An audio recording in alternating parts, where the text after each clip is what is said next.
You think you're in control online. You believe you choose what you see, what you click, what you ignore, but you don't. And the moment you feel most confident about that control is when the system works best. We all cling to the belief that control is still ours on the internet, that we are the ones who decide what to watch, what to read, what to believe. We think the internet responds to us. It doesn't. It anticipates us. Every scroll, every pause, every moment you hesitate before clicking. That's not just behavior, that's input. You aren't moving freely through the vast expanse of the internet. You are moving through a carefully filtered space that adapts faster than you can even notice. Before any piece of content ever reaches your screen, it's been tested.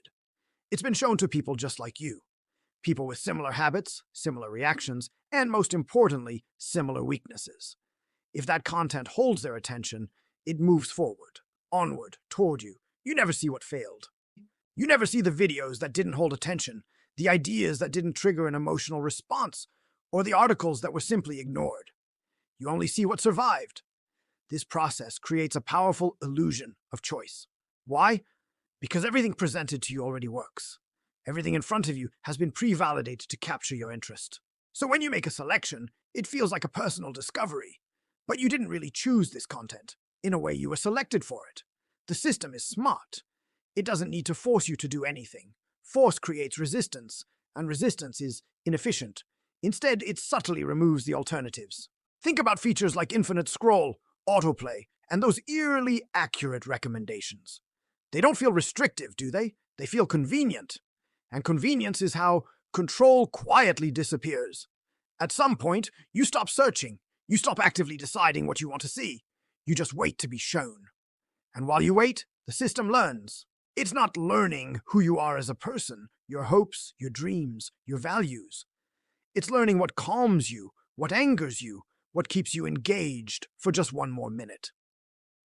It's not learning your identity, it's learning your response patterns. This is what modern control looks like. It's not about commands, it's not about rules, it's about prediction.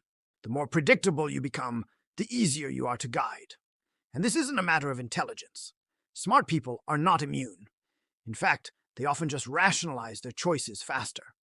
They believe they see through the manipulation, which ironically makes them trust the system even more. They think, I'm choosing this because I'm smart enough to see its value, not realizing that perceived value was engineered for them. These platforms don't need to control every single person in the same way. All they need is consistency. They need patterns, they need repeatable reactions, and once those patterns become clear, choice becomes purely cosmetic. You feel free, but you're moving within invisible boundaries that you did not set. That's why nothing online ever feels forced. It's because the most effective control doesn't feel like control at all. It feels like preference. It feels like your own taste.